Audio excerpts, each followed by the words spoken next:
തിരിച്ച് ഓഫീസിലെത്തുന്നതിന് മുമ്പേ തന്നെ പ്രീ ലോഞ്ച് ക്യാമ്പയിന് നമ്മൾ ഉറപ്പിച്ചു. The big M soon in Calicut.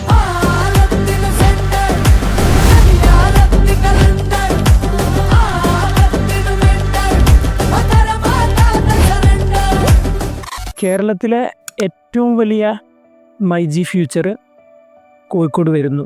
ഇതാണ് മൈജിയുടെ ഭാഗത്തു നിന്ന് വേൾഡ് ഹാപ്പിനെസ് കോഡിന് കിട്ടിയ ഒരു ലോഞ്ച് ബ്രീഫ് എന്ന് പറയുന്നത്. മീറ്റിംഗ് കഴിഞ്ഞ് പുറത്തേക്ക് ഇറങ്ങുമ്പം തന്നെ നമ്മൾ കാണുന്നത് മൈജി ഫ്യൂച്ചറിൻ്റെ ലോഗോ ആണ്. കുറച്ച് നേരം ആ ലോഗോയിലേക്ക് നമ്മൾ നോക്കി നിന്നു. അതിൽ നിന്നാണ് നമുക്ക് എം എന്നുള്ളൊരു ഐഡിയ നമ്മുടെ മൈൻഡിലേക്ക് വരുന്നത്. മലയാളിയെ സംബന്ധിച്ചിടത്തോളം എം എന്ന് പറയുമ്പം മലയാളിക്ക് ഉണ്ടാവുന്ന ഒരു വികാരമുണ്ട്. മമ്മൂട്ടി, മോഹൻലാൽ, മഞ്ജു വാര്യർ, അവസാനം മെസ്സി വരെ. തിരിച്ച് ഓഫീസിലെത്തുന്നതിന് മുമ്പേ തന്നെ പ്രീ ലോഞ്ച് ക്യാമ്പയിന് നമ്മൾ ഉറപ്പിച്ചു. The big M soon in Calicut. The big M നമ്മൾ പ്രതീക്ഷിച്ചതിനേക്കാൾ അപ്പുറം കോഴിക്കോട്ടുകാർ ഏറ്റെടുത്തു. എന്താണ് ശരിക്കും M? Big M soon in Calicut. ഈ ഒരു ഹോർഡിങ്സ് ഉണ്ട് നമ്മുടെ കാലിക്കറ്റിൽ ഒരുപാട് സ്ഥലത്തുണ്ട്. 2 ബ്രീഫായിരുന്നു മൈജിയുടെ ഭാഗത്തു നിന്ന് നമുക്ക് കിട്ടിയിട്ടുണ്ടായിരുന്നത്. ഒന്ന്, കേരളത്തിലെ ഏറ്റവും വലിയ ഷോറൂം എന്നുള്ളത്. 2, മലയാളിക്ക് ഏറ്റവും മികച്ചൊരു എക്സ്പീരിയൻസ് ഈ ഷോറൂമിൽ കയറുമ്പോൾ കിട്ടുക എന്നുള്ളത്. ഈ 2 വെച്ചുകൊണ്ടാണ് നമ്മൾ എപ്പിക് എന്നുള്ളൊരു വേർഡിലേക്ക് നമ്മൾ എത്തുന്നത്.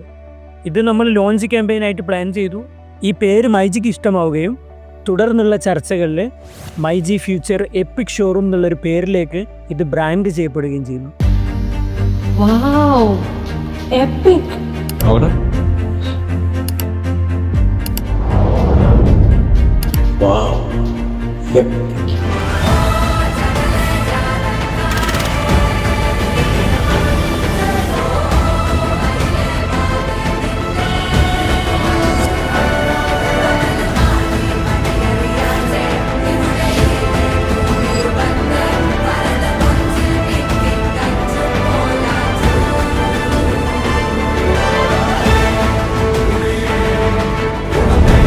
സൗത്ത് ഇന്ത്യ ഇന്നേവരെ കാണാത്ത എപ്പിക് എക്സ്പീരിയൻസ് ഇനി ഞങ്ങൾക്ക് മാത്രമല്ല നിങ്ങൾക്കും കാണാം.